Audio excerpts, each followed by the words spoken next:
Welcome to Rare Breed Brotherhood. The less you care about what people think, the less they can control you. You've probably felt it. Those sideways glances, the whispers, the judgments. They don't get you. You don't need to be at the center of the drama, chasing attention, or constantly explaining yourself.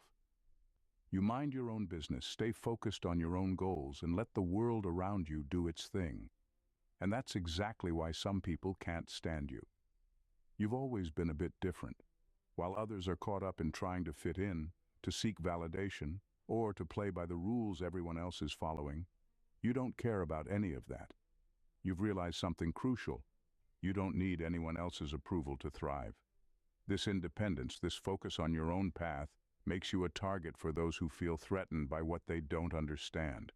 They're caught in their own web of social expectations, validation seeking, and conformity, but you move outside of that. This is why you're often misunderstood or disliked. You don't play into their games, you don't bend to their pressure, and that's exactly what makes you a Sigma male. It's time to embrace who you are and stop apologizing for it. So, if you're ready to dive deeper into why minding your own business is the secret weapon that makes people hate you, watch the video and own your unique power. Let's get started, brothers. Number 1. They can't read you, and that terrifies them. Most people are easy to figure out. They wear their emotions on their sleeves, overshare their thoughts, and follow the same predictable patterns every day. You can tell what they're thinking just by looking at them, whether they're happy, angry, jealous, or insecure. They make it easy because, deep down, they want to be understood. They crave validation, attention, and reassurance that they matter. But you don't give them that satisfaction. You don't overshare. You don't react the way they expect. Your thoughts stay locked behind a controlled, unshakable calm. And that drives people insane. See, when people can't read you, they don't know how to categorize you. Are you a friend, a threat, someone to admire, or someone to fear? They can't tell, and that uncertainty makes them uncomfortable. Most people rely on reading social cues to manipulate, predict, or control others. But when they look at you and see nothing but an unreadable expression, they panic. They'll throw little tests your way, poke at you with gossip, drama, or unnecessary conflict, just to see how you'll react. But when you don't flinch, when you don't give them the emotional response they're fishing for, they start to resent you. They'll call you distant, cold, or even arrogant, not because you are, but because they can't control you. The truth is, people fear what they don't understand. And you're a mystery they can't solve. That makes you dangerous in their eyes. Not because you've done anything wrong, but because you refuse to hand them the key to your mind. But let them fear. Let them wonder. Because while they waste time trying to figure you out, you're already 5 steps ahead. Number 2. Your lack of dependence offends them. Gossip is the glue that holds weak people together. It's how they bond, how they manipulate, and how they control the way others see the world. It's not just idle talk, it's a weapon. And when you refuse to pick it up, they don't know what to do with you. See, most people gossip for 2 reasons: to feel important or to control the narrative. When they whisper secrets, spread rumors, or talk about others behind their backs, they're not just passing time. They're positioning themselves in a social hierarchy. They want to be seen as in the know, as someone who has access to inside information. It gives them a false sense of power. But you don't play that game. You don't waste time dissecting other people's lives because you're too busy living your own. And that makes you unpredictable. If you don't engage in gossip, they can't control you. If you don't take the bait, they can't use you to spread their agenda. That's when they start to see you as a problem. The moment people realize they can't pull you into their petty schemes, they start turning against you. They'll call you distant, too serious, or even arrogant. Why? Because your refusal to gossip exposes just how empty their conversations really are. You force them to confront the fact that without gossip, they have nothing meaningful to say. And instead of improving themselves, they'd rather try to make you look like the bad guy. But here's the secret. The less you engage, the more powerful you become. When people can't figure out what you think, what you know, or where you stand, they get nervous. They realize they can't manipulate you. And in a world where most people are controlled by whispers, you become the rare person who moves on truth, not rumors. So let them talk, let them speculate, let them wonder why you're not interested in their nonsense. Because while they're busy gossiping, you're out there making real moves. And that's exactly why they hate you. Number 3, they resent that you're unbothered by petty power struggles. Most people live for competition, whether it's office politics, social cliques, or meaningless status games. They crave the illusion of dominance, constantly scheming, gossiping, and backstabbing just to feel like they're winning. But you couldn't care less. You're not here to fight over imaginary crowns. You don't need to prove yourself in petty battles that lead nowhere. And that infuriates those who do. See, power-hungry people rely on one thing: engagement. They need others to play along, to react, to compete. It fuels them. It justifies their endless scheming. But when they try to bait you into their nonsense, all they get is your indifference. You don't react, you don't play along. You simply exist on your own terms. And that destroys them. Because if you can move through life without chasing status, without needing external validation, then that means the whole game they've been playing is pointless. And instead of admitting that to themselves, they turn their frustration on you. They call you uninterested, difficult, or even disrespectful. Not because you've actually done anything wrong, but because your refusal to engage exposes their own insecurity. They want to believe that life is about winning pointless battles. But when they see you thriving without ever stepping into the ring, it forces them to question everything. And that kind of self-reflection, it terrifies them. So let them resent you. Let them fight for crowns that mean nothing. You'll be too busy building a kingdom of your own, one they'll never have the power to touch. Number 4, you refuse to engage in forced social rituals. Most people follow unspoken social rules like they're laws, smiling when they don't mean it, making small talk they don't care about, and pretending to enjoy conversations just to fit in. It's all a performance, a way to keep the wheels of social acceptance turning. But you don't see the point. You're not rude, but you're also not performative. You don't fake enthusiasm, force laughter, or waste energy on conversations that go nowhere. If you speak, it's because you want to, not because you have to. And that makes people uncomfortable. See, forced social rituals aren't really about connection. They're about control. They exist to keep people in line, to make sure no one disrupts the comfortable illusion of polite society. But when you refuse to play along, you break that illusion. You expose the fact that most interactions are shallow, driven by habit rather than meaning. And instead of admitting this, people turn against you. They call you aloof, arrogant, or antisocial. Not because you actually are, but because your refusal to engage highlights how much they depend on social scripts just to function. They need these rituals to feel secure. But you move through life on your own terms. And that makes you dangerous. Not because you're unfriendly, but because you remind people that authenticity is a choice, and they've been choosing fake for far too long. Number 5, they hate that you see through their manipulation. Most people fall for emotional traps without even realizing it. They get guilt-tripped into doing favors, gaslighted into questioning their own reality, or emotionally blackmailed by someone playing the victim. Manipulators count on this. They thrive on it. It's how they control people without ever having to be direct. But you see right through it. You recognize when someone is twisting words to make you feel guilty for setting boundaries. You notice when someone is rewriting history to make themselves the victim. You hear the hidden intentions behind their innocent questions and concerned advice. And most importantly, you don't fall for it. You don't argue, you don't explain yourself, and you definitely don't play their game. And that enrages them. See, manipulators don't know how to function when their tricks don't work. They're used to controlling others through subtle tactics, making people second-guess themselves or feel obligated to comply. But when they try it on you and get nothing, no guilt, no reaction, no emotional weakness to exploit, they panic. At first, they'll test you, trying different tactics to see if they can break through. When that fails, they'll turn to name-calling. They'll say you're cold, heartless, or lacking empathy. Not because it's true, but because they need to believe that the problem is you, not the fact that their manipulation is useless against you. But let them hate. Let them fume. Because while they scramble to find their next victim, you remain untouchable, immune to the games they play, free from the control they desperately crave. Number 6, you don't overshare, so they create their own stories about you. In a world where everyone is trying to show their real selves on social media or overshare every detail of their day-to-day lives, you remain an enigma. You don't feel the need to broadcast your thoughts, your struggles, or your personal victories to the world. You keep it to yourself, and that unsettles people.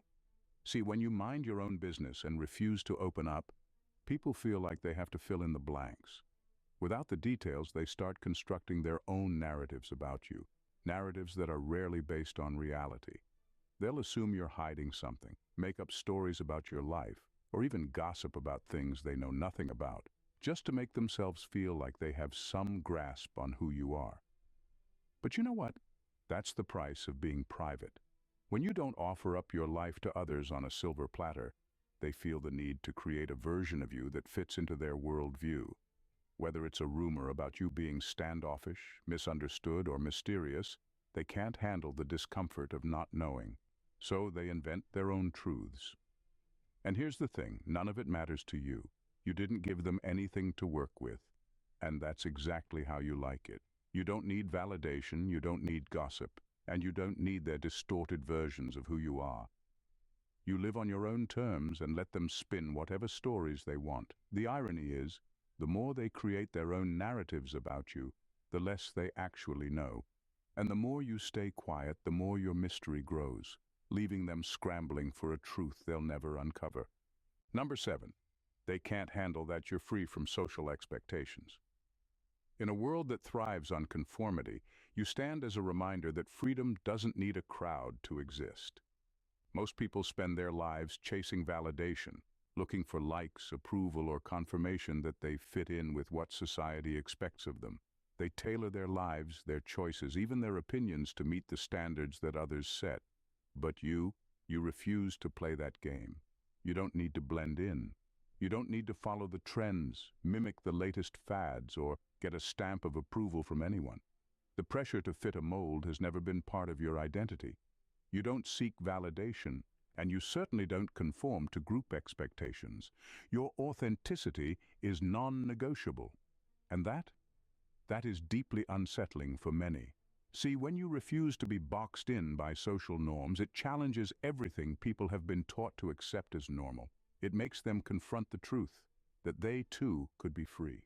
They could live without the constant weight of societal expectations, but they don't know how, or they're too scared to try. So instead of admiring your autonomy, they resent it. You remind them that they're the ones choosing to be confined by their self-imposed limitations, not you. And it makes them uncomfortable to see someone not care about the rules they've been living by. Because it forces them to ask, why am I living this way? And the hardest part is, they might not have an answer. Your freedom shines a light on their self-doubt. But instead of being inspired to break free, they'd rather stay in the comfort of conformity and criticize you for doing what they secretly wish they could. Number 8, your inner peace feels like an attack on their chaos. There's something deeply unsettling about your inner peace. While most people are caught up in a whirlwind of drama, insecurity, and constant emotional turbulence, you move through life with an unshakable calm. You don't let the chaos around you dictate your mood or actions. But for those who are trapped in their own cycles of self-doubt, fear, and turmoil, your serenity is nothing short of infuriating. Misery loves company.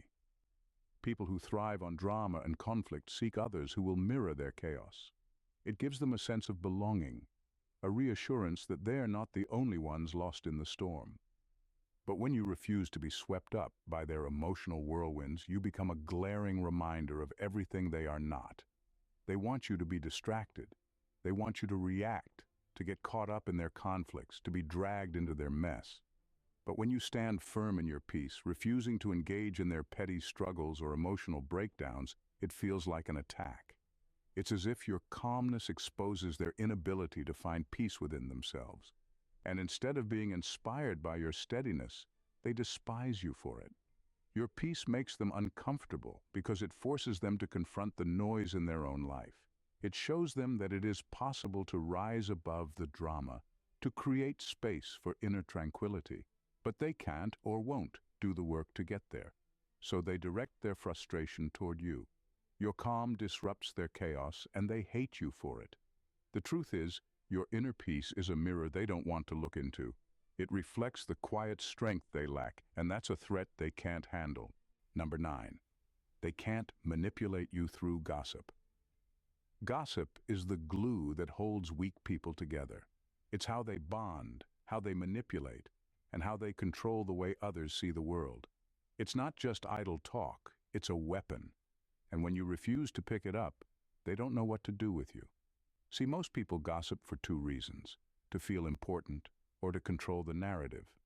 When they whisper secrets, spread rumors, or talk about others behind their backs, they're not just passing time, they're positioning themselves in a social hierarchy. They want to be seen as in the know, as someone who has access to inside information. It gives them a false sense of power. But you don't play that game. You don't waste time dissecting other people's lives because you're too busy living your own. And that makes you unpredictable. If you don't engage in gossip, they can't control you. If you don't take the bait, they can't use you to spread their agenda. That's when they start to see you as a problem. The moment people realize they can't pull you into their petty schemes, they start turning against you. They'll call you distant, too serious, or even arrogant. Why? Because your refusal to gossip exposes just how empty their conversations really are. You force them to confront the fact that without gossip, they have nothing meaningful to say. And instead of improving themselves, they'd rather try to make you look like the bad guy. But here's the secret. The less you engage, the more powerful you become. When people can't figure out what you think, what you know, or where you stand, they get nervous. They realize they can't manipulate you. And in a world where most people are controlled by whispers, you become the rare person who moves on truth, not rumors. So let them talk. Let them speculate. Let them wonder why you're not interested in their nonsense. Because while they're busy gossiping, you're out there making real moves. And that's exactly why they hate you. Number 10. You make power moves in silence. People love to study others. They analyze behaviors, monitor habits, and try to predict what's coming next. Not because they care, but because knowing what someone else is about to do makes them feel in control. But you? You don't give them that luxury. You don't broadcast your next move. You don't seek approval before making decisions. You make power moves in silence, and that frustrates the hell out of them. See, most people announce their plans before they even take the first step. They post about their ambitions, talk endlessly about what they want to do, and look around for applause before they've actually accomplished anything. But not you. You move differently. You stay quiet, focused, and disciplined. By the time people realize what you've been working on, it's already done. And that drives control freaks insane. They don't like surprises. They don't like being left out of the loop. They want to anticipate, interfere, or take credit for your success. But when you move in silence, they have no way to manipulate or sabotage you. They can only watch in frustration as you rise, without their input, without their permission, and without their validation. This is why they call you secretive, closed off, or too independent. They want you to explain yourself, to expose your blueprint so they can dissect it. But here's the truth. The most dangerous person in the room is the one no one sees coming. So let them guess. Let them wonder. While they're busy running their mouths, you're out here making real moves. Number 11. Your self-sufficiency highlights their own weaknesses. Most people don't realize how much they depend on others just to feel okay. They need validation, attention, and a constant flow of reassurance that they belong. They post their every thought online, seek approval from people they don't even respect, and cling to social groups just to avoid the discomfort of being alone with their own thoughts. But you move differently. You don't need applause for every decision you make. You don't ask for permission to be yourself. You don't rely on others to feel whole. And that makes people uncomfortable. When they see you thriving without the crutch of constant validation, it forces them to confront something they've spent their whole lives avoiding. The fact that they need external approval to feel secure. Instead of admitting this to themselves, they take the easy way out. They project. They'll call you cold, distant, or antisocial. Not because you actually are, but because it's easier for them to label you as the problem than to face the truth about themselves. Deep down, they envy you. They wish they could move through life without constantly seeking reassurance. But instead of learning from your self-sufficiency, they attack it. They want to believe that independence is a flaw because if it isn't, then that means they are the weak ones, and that's a truth they don't want to face. But here's the thing. You don't exist to make them comfortable. You don't need to shrink yourself to fit their fragile egos. Let them talk. Let them judge. Because while they waste energy trying to bring you down, you're out here proving that real strength comes from within. As I wrap up, here's the truth. You've always been different, and that's why people don't get you. You mind your own business, stay focused, and move through life without seeking approval or validation. It's not about being cold or detached. It's about having a deeper understanding of who you are and what you want. And in a world that thrives on drama, conformity, and noise, that's unsettling. You're not interested in playing games or participating in the endless cycle of manipulation and petty power struggles. Your peace, your focus, your independence, they all make people uncomfortable because they don't understand it. They don't understand how you can exist outside of the constant need for validation or the pull of social pressure. To them, your calm is a challenge, your silence is a mystery, and your refusal to engage is a threat. But here's the thing. You're not the problem. Their inability to see life through your lenses. You don't need their approval because you know your worth. And while they might throw shade or criticize your way, remember this. Their hate for you is just a reflection of their own insecurities. So if you're feeling misunderstood or targeted for simply being yourself, wear it like a badge of honor.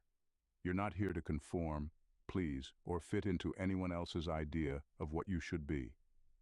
You're here to live your life on your terms, quietly, independently, and unapologetically. Keep doing you, Sigma. Your focus, inner strength, and authenticity are exactly what make you who you are, and that's why they hate you. But at the end of the day, it's not their opinions that matter, it's yours. Keep moving forward. Thank you for watching. See you in our next video. God bless you.